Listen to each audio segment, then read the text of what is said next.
बेतिया में छठ पूजा के दौरान घाट पर सिलेंडर ब्लास्ट होने से एक युवक की मौत हो गई। 14 लोग घायल हैं। 3 की हालत गंभीर बताई जा रही है। प्राथमिक उपचार के बाद सभी को बेतिया गवर्नमेंट मेडिकल कॉलेज अस्पताल रेफर कर दिया गया। मृतक की पहचान सूरज कुमार के रूप में की गई है। ये हादसा गुब्बारों में गैस भरने के दौरान हुआ। लखीसराय में एक कथित पति ने साथ रहने से इनकार करने पर पत्नी समेत उसके 6 परिजनों को गोली मार दी। लड़की के 2 भाई की मौके पर ही मौत हो गई। मृतकों की पहचान चंदन और राजनंदन के रूप में की गई है।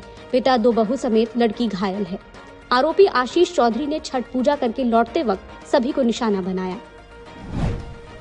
बिहार के मुख्यमंत्री नीतीश कुमार ने महिलाओं के प्रति अपमानजनक शब्दों का इस्तेमाल किया, लेकिन किसी कांग्रेसी नेता ने एक शब्द नहीं बोला।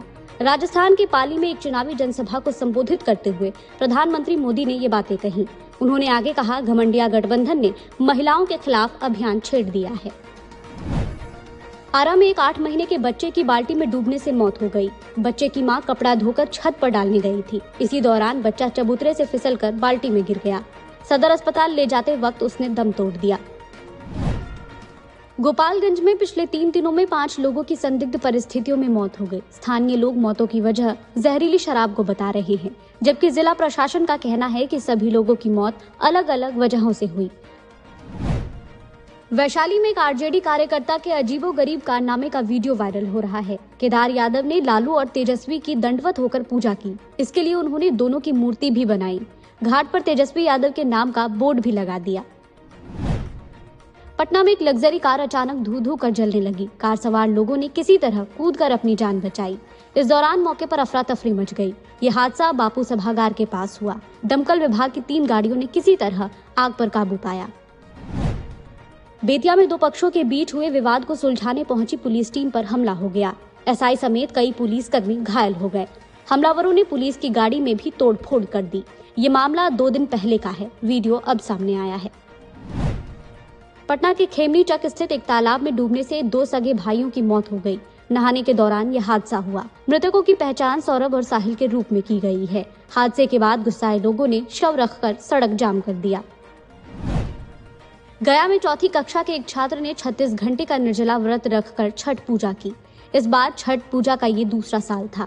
2022 में पहली बार अपनी नानी के घर से उन्होंने छठ पूजा की शुरुआत की थी। 8 साल के सौरभ शेरघाटी बाजार के रहने वाले हैं।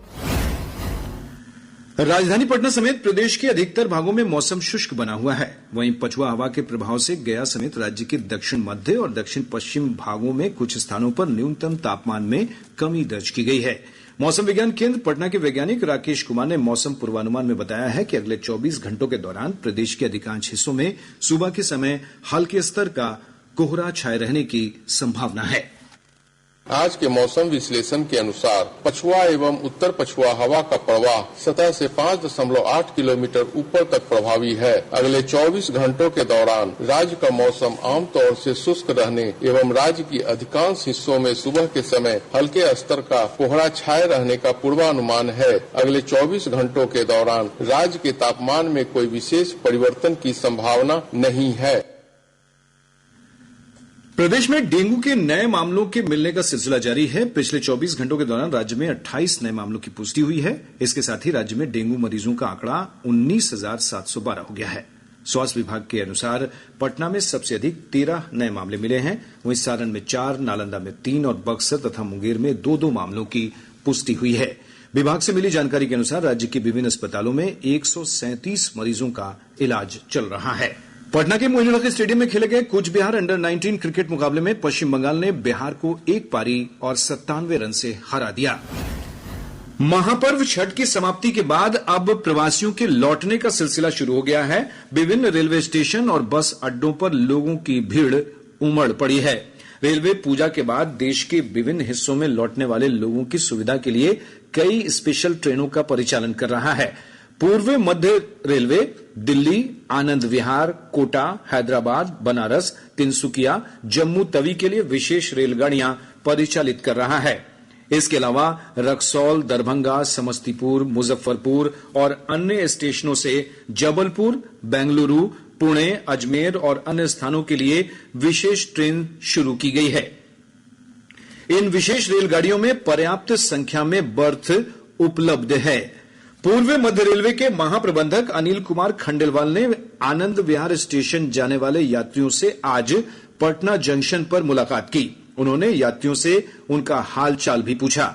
श्री खंडेलवाल ने यात्रियों के भीड़ प्रबंधन, उनकी सुविधाओं और अन्य व्यवस्थाओं को लेकर अधिकारियों को उचित व्यवस्था करने के निर्देश दिए हैं। गौरतलब है कि रेलवे ने छठ पूजा स्पेशल रेलगाड़ियां दिसंबर महीने के अंत तक अलग अलग तिथियों पर चलाने की घोषणा की है। महापर्व छठ के दौरान प्रदेश के विभिन्न भागों में नदियों, तालाबों और जलाशयों में स्नान के दौरान डूबने से 15 लोगों की मौत हो गई। आपदा प्रबंधन विभाग द्वारा जारी सूची के अनुसार पटना के संपत चक में ब्रह्मपुर तालाब स्थित छठ घाट पर डूबने से 3 लोगों की मौत हो गई। वहीं खगड़िया के चौथम में 2 और परबत्ता में 1 व्यक्ति की डूबने से मौत हुई है।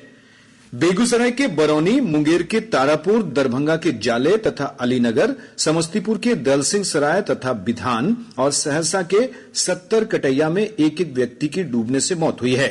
इसके अलावा अररिया जिले के नगर थाना क्षेत्र अंतर्गत दियारी पंचायत में परमान नदी में स्नान के दौरान 1 व्यक्ति की डूबकर मौत हो गई, जबकि सीतामढ़ी के भिट्ठा मोड़ गांव में तालाब में डूबने से 1 व्यक्ति की मौत हो गई है। पश्चिम चंपारण के चनपटिया थाना क्षेत्र अंतर्गत पकड़िया छठ घाट पर बैलून फुलाने वाले सिलेंडर में विस्फोट से 9 लोग गंभीर रूप से घायल हो गए। इनमें 2 की स्थिति अत्यंत नाजुक बताई जा रही है।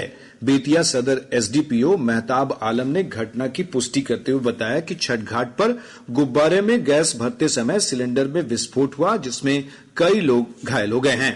उन्होंने कहा कि घटना की जांच की जा रही है। प्रधानमंत्री नरेंद्र मोदी ने उत्तराखंड के उत्तरकाशी जिले में सिलक्यारा सुरंग में फंसे बिहार के 4 सहित 41 श्रमिकों को सुरक्षित निकालने के लिए चलाए जा रहे बचाव अभियान के बारे में जानकारी ली है। श्री मोदी ने आज राज्य के मुख्यमंत्री पुष्कर सिंह धामी से फोन पर बातचीत की। प्रधानमंत्री ने कहा कि केंद्र सरकार श्रमिकों को सुरक्षित बाहर निकालने के लिए आवश्यक उपकरण और संसाधन मुहैया करा रही है। उन्होंने कहा कि केंद्रीय और राज्य एजेंसियों के बीच परस्पर समन्वय के साथ श्रमिकों को सुरक्षित निकाल लिया जाएगा। इस बीच बचाव प्रयासों में मदद के लिए अंतर्राष्ट्रीय सुरंग और भूमिगत स्थल एसोसिएशन के अध्यक्ष आर्नोल्ड डिक्स दुर्घटना स्थल पर पहुंच गए हैं। उन्होंने सुरंग के स्थान पर निरीक्षण किया है और बचाव अभियान में लगी एजेंसियों को अपने सुझाव दिए हैं।